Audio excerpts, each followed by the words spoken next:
There's a fire that burns in the chest when we are wronged, a hunger to strike back, to show them, to prove that we are not weak.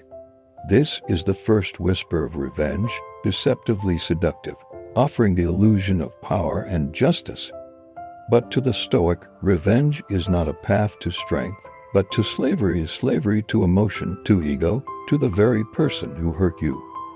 This is the Stoic Voice. Please subscribe to the channel and let us know where you are watching from in the comment section. Let us consider what revenge actually is. It is not justice. Shouldn't there be consequences? The Stoic answer is yes, but not out of personal vendetta. If justice must be served, let it be served dispassionately, impersonally, like a judge applying the law, not a wounded ego swinging a sword. To act out of revenge is to compromise your moral compass. To act out of virtue, even in the face of injury, is to remain master of yourself. The heartbeat quickens, fists clench, and thoughts scatter like sparks. It is in this exact moment that revenge feels justified, natural, even noble. But to the Stoic, this moment is the test of character, the entrance to the true battlefield, not against the one who wronged you, but against yourself. Yet in reality, the opposite is true. It takes far more strength to rule over your fury than to be ruled by it. When you are hurt or insulted, instead of reacting, pause and ask, for what is rage if not a fire that consumes its own house? Justice is measured, objective, and directed toward restoration or order. Yet in his meditations, he writes not of vengeance, but of perspective. When someone does you wrong, think, what does this say about them? Not about me. Marcus Aurelius reminds himself, you have power over your mind, not outside events. Realize this, and you will find strength if you run to the gate in fury and open it. You allow the enemy in. But if you remain calm, shielded by wisdom and discipline, the arrows fall harmlessly at your feet. Your serenity is your strongest armor. This refraining is power.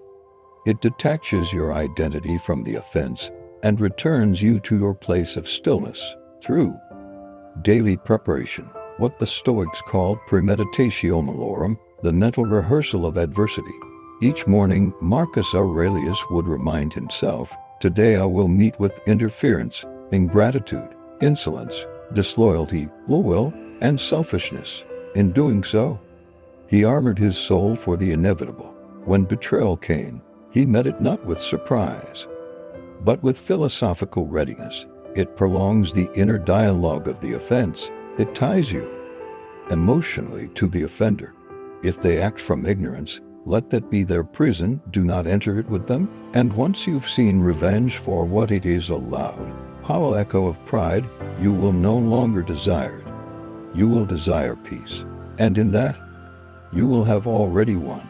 Let your dignity stand like a tall pillar unmoved by storm winds. That is the Stoic ideal.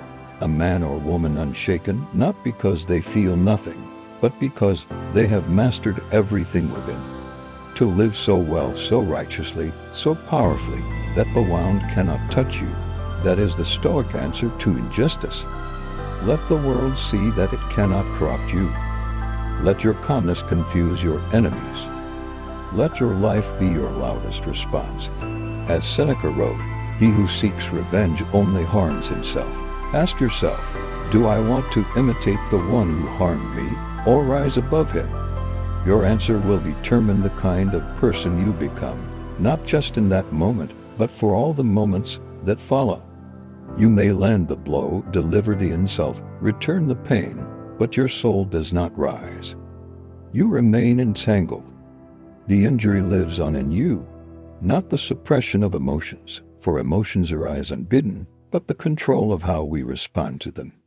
Seneca distinguishes between the first movement, an initial emotional stir, and the second movement, or a deliberate reaction.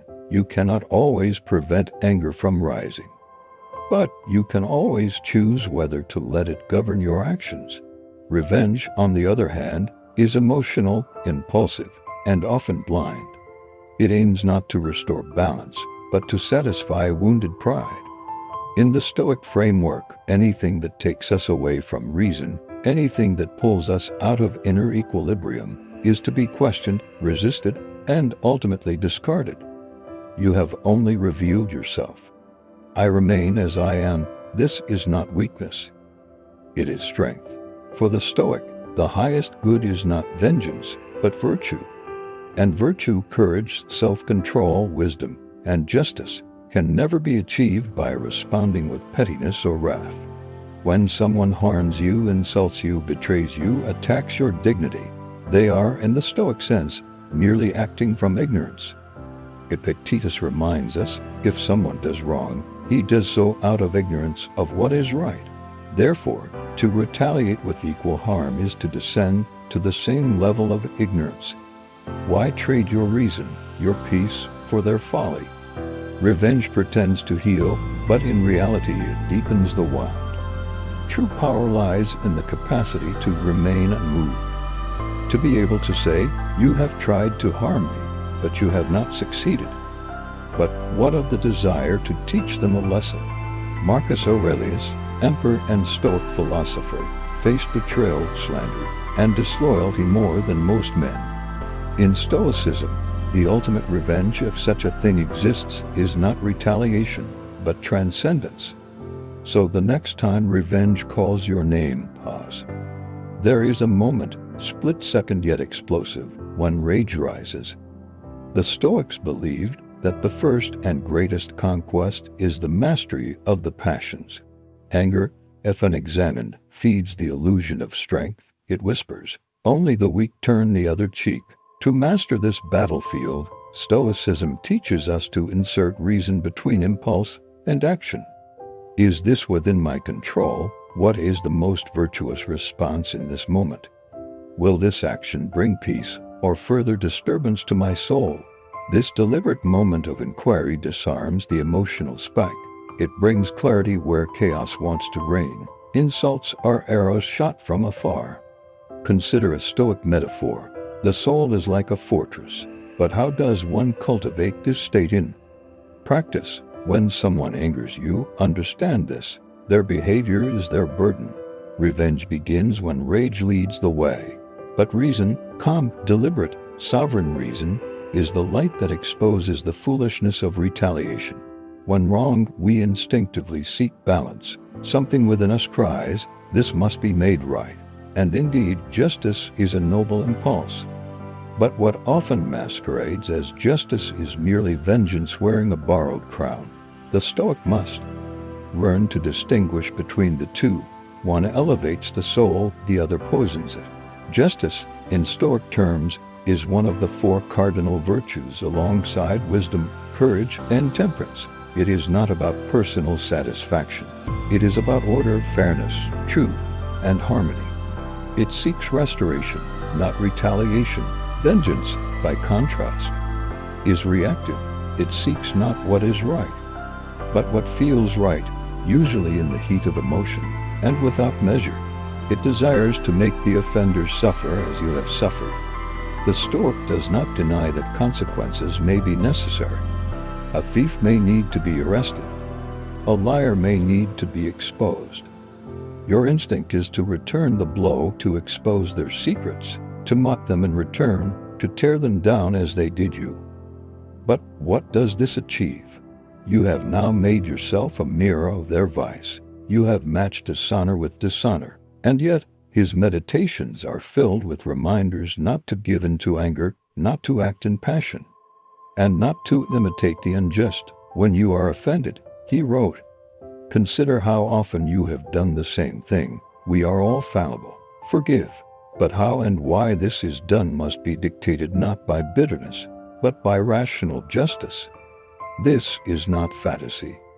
To the Stoic, this is power, the power of indifference. If your pursuit of justice leaves you restless, bitter, and obsessed, then it has already turned to vengeance. But if it leaves you at peace, anchored in reason, and unshaken by outcome, then you have walked the rational path. The Stoic path demands clarity. Before acting in response to a wrong, ask, you feel a flush of shame, maybe even fury. But now imagine responding not with counterattack, not with withdrawal, but with calm indifference. Instead, they see someone who cannot be dragged into their storm. You rise above and in doing so, expose the weakness of their character and the strength of yours. You remain unmoved. The offender expects your collapse but receives your silence. You smile. The only true possession is your inner fortress, your rational mind. Why? Because the wise man understands what is and isn't within his control.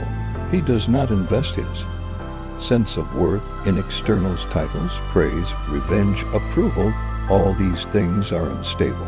And when it does weather as betrayal, gossip, or betrayal cloaked in kindness, you will be ready. It is not the absence of feeling, but the mastery of feeling. You remain untouched. And in your calm, you conquer. You do not lash out blindly. You act with precision. Or you do not act at all. Ask not how to retaliate, but how to remain whole. Let others waste their energy in petty games. Let them fume slander and plot. You decide what deserves your attention. That is power. It is the discipline of not letting what doesn't matter disturb what does, your reason, your virtue, your peace. To say, yes, you tried to wound me, but I decide what touches me. To act justly, without hatred, without spite, is to remain free. It is to say, I choose principle over impulse. I serve reason, not revenge. To walk through fire and come out unburned. That is the Stoic warrior as shield, a soul anchored so deeply that no storm can drag it away. And in doing so, you honor what the offender could not, virtue. Am I acting to restore fairness, or to soothe my bruised ego? Will my actions repair, or will they escalate? Would a wise person, devoted to virtue, do this? Their meaning offense, injury, humiliation only exists if you give it power. Marcus Aurelius reminds us, it is not things themselves that disturb us, but our judgments about them. If someone calls you a fool, but you are not a fool, why be shaken? And if you are a fool, why be angry? You should be grateful someone exposed it. When someone injures you through betrayal, insult, or injustice, you have two possible responses: to descend to their level or to rise above it. The true Stoic victory is not the downfall of your enemy, but the preservation of your soul. Let's consider an example. Imagine someone publicly humiliates you with a lie. A Stoic, instead, responds with principled clarity. If the lie must be corrected, it is corrected calmly and factually, without insult, without venom. The goal is not to embarrass the liar, but to defend the truth. Imagine someone publicly mocks you in front of your colleagues. If exposure is required, it is done not for vengeance but for accountability. It is measured, dispassionate, and detached. Marcus Aurelius, ruling as emperor, had unimaginable power at his fingertips. He could destroy his enemies at a whim. To a Stoic, justice is not emotional, it is a duty. It is service to a higher moral order, not personal gratification. In the end, what if you could not be hurt? What if the insults, betrayals, and petty slanders of others bounced off you like stones thrown at a mountain? But Stoic indifference, apatheia, is often misunderstood. It does not mean emotional coldness or apathy. When someone insults you, their words are just vibrations in the air.